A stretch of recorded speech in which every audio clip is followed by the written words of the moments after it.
What up, is Marcus Dynasty Dads? Happy Friday. We're going to be doing some of the players, the top four, that I just don't understand their average draft position, their rankings, compared to some of the other players that are very similar, whether it's age-wise or whether it's position-wise or whether it's, there's a big gap in some of these ADPs, and I just don't understand why some of these players are being drafted so high. So we're going to start off with the first one. It is Christian McCaffrey. Running back number 4. He's 27 years old.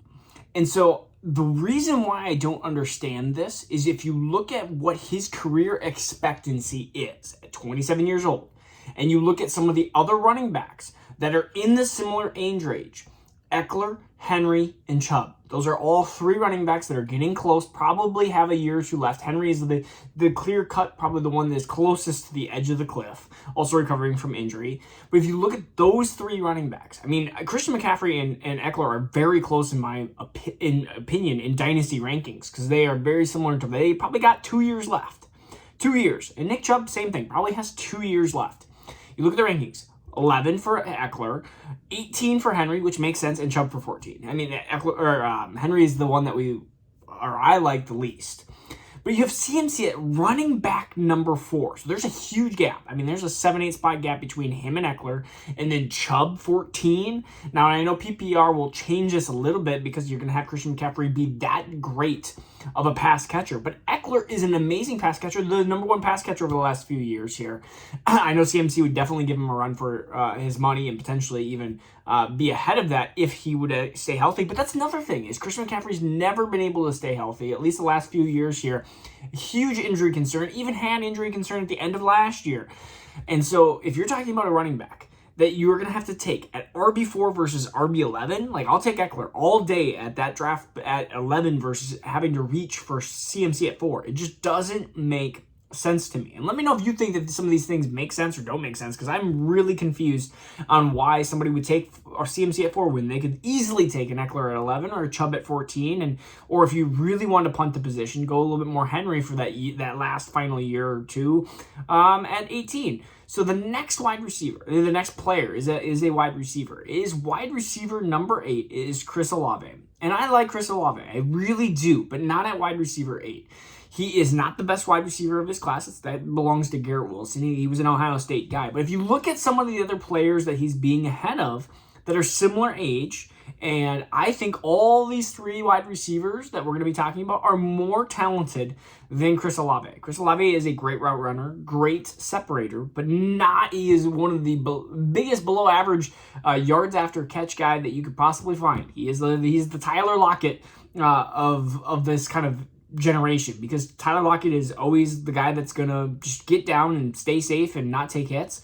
Well, Chris Olave is a horrible player after the catch, but great at catching. So that's why you're going to get a lot of points. But wide receiver 8 for Chris Olave, let's get to it. Devonta Smith, I get it. He's the wide receiver 2 on his team, but he's number 12. He's the 4 spots. He's a whole round later. And then you go, okay, well, let's find somebody that's the number 1 weapon on their team with a quarterback question, like or a below average quarterback like Drake London, who is a better, more talented wide receiver than Chris Olave. Just a different type of wide receiver. It is a little bit comparing apples to oranges. You have Drake London at 14. Again, 6 spots lower than Chris Olave. And I think that they are so close in my mind. In fact, I like Drake London more than Chris Olave. I really do in Dynasty. And so it's not that I hate Chris Olave. I just hate the position that he's at compared to some of these weapons. And then you go, okay, well, let's talk about a talent that is even more talented than like a Chris Olave. Jackson Smith-Njigba, wide receiver number 17. 17. You're talking about almost 10 spots lower.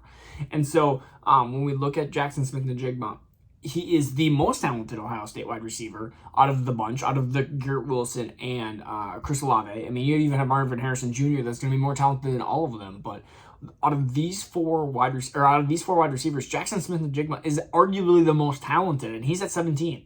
So would you tell me, hey, you get Chris Olave at 8, or you get Jackson Smith-Njigba at wide receiver 17? I'm taking JSN at 17, well, a couple rounds later than a Chris Olave that I think is just too high at this point. The next, we're going to go 2 more.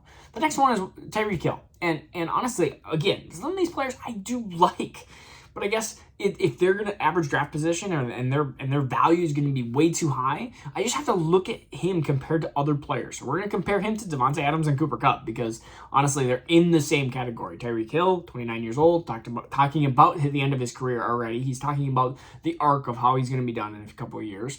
Cooper Kupp and Davante Adams. I almost said Devonta Smith, but Davante Adams. You look at them; they're both 30 years old. Cooper Kupp is potentially a game changer, even more than Tyreek Hill because of his fantasy points. And Davante Adams is arguably, again, into that category. You have 29, 30-year-old wide receivers that are extremely talented, extremely elite. And I value almost these three wide receivers identically in my mind. And so you have Tyreek Hill at 9, you have Cooper Kupp at 15, and Davante Adams at 16.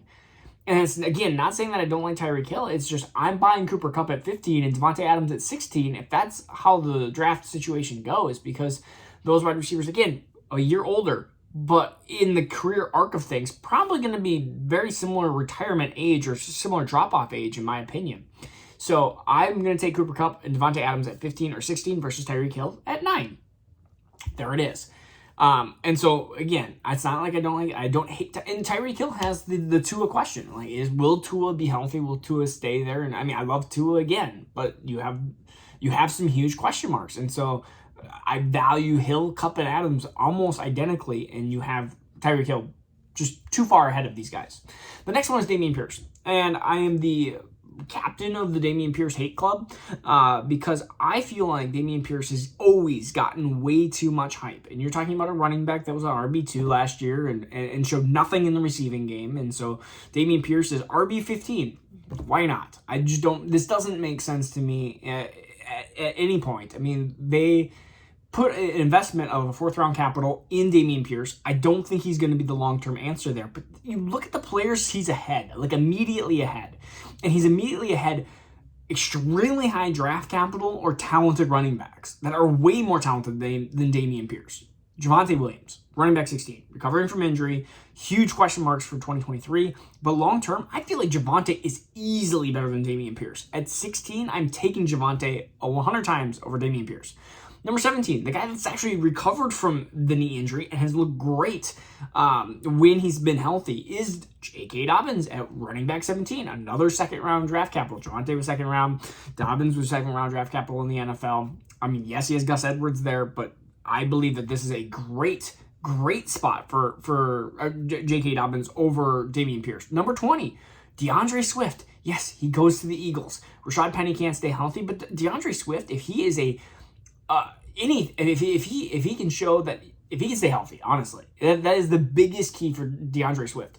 But points per game wise, DeAndre Swift will blow people out of the water into this category here. So DeAndre Swift at 20 is ridiculous, especially when he was a top 5 running back last year. There's nothing drastic has changed. It's not like he had a life-altering injury. He has been made a little bit of glass, but he goes to a team that is going to be excellent fantasy-wise. And so I love DeAndre Swift at 20. 21, Miles Sanders. Again, a running back in Carolina that's going to get a ton of target, a ton of carry. But Miles Sanders is much more talented than Dameon Pierce-wise at the running back position. I get Dameon Pierce is, I'm not saying Dameon Pierce is garbage, but Dameon Pierce was a 4th-round pick for a reason.